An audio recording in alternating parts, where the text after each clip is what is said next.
Hi, Derek. Hi. Nice to have you here. Thank you so much for inviting me. So, I would like to ask you, do you think that actually artificial intelligence would at some point become smarter than human beings? Well, the quick answer is yes, I do. But I think that's, one would have to sort of really understand conceptually what we mean by smart, of course. The way that we interpret human smartness is quite interesting because within that we embrace a whole lot of things, from intellectual smartness, from things like problem solution or linear thinking, to emotional thinking, and now we bring in computational thinking. There's no question in my mind that we're moving very rapidly into self-generating AI.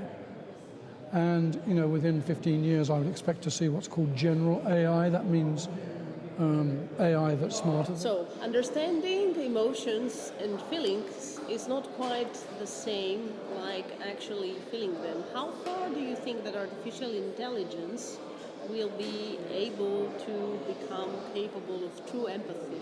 And how about human creativity? Everything until now has been human-centric, right, in our society. So when we think about things or machines or whatever, we don't really think about them as being dominant. We don't think about them as having emotions. We don't think about them at all in the context of what it is to be human, because we differentiate humanity from things, right? Now we're moving into an era where we're talking about self-generating machines and machines that think like us and machines that can replace us in many aspects of what we do.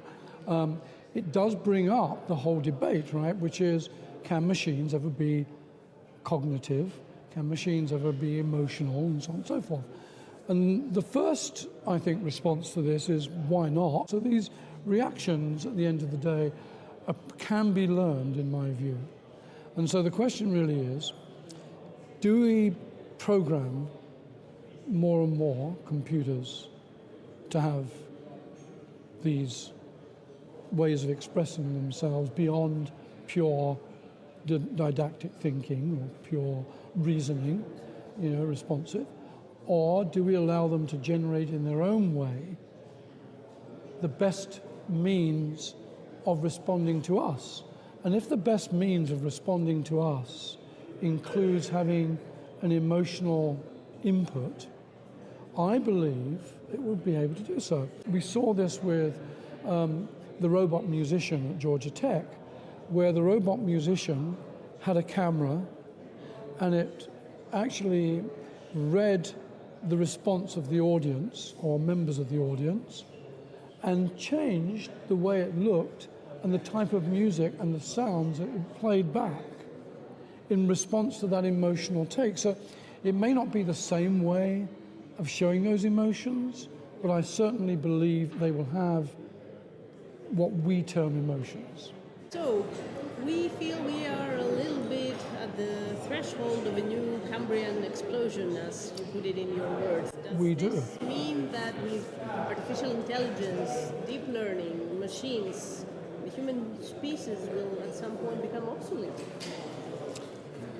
I don't believe that humans will become obsolete. Will humans be transformed into having a different role within society, or that we'll have a different social structure, or that we will have different interactions or different relationships between machines and humans than we have today? I think all those things are very possible. I think humanity and humans will be different.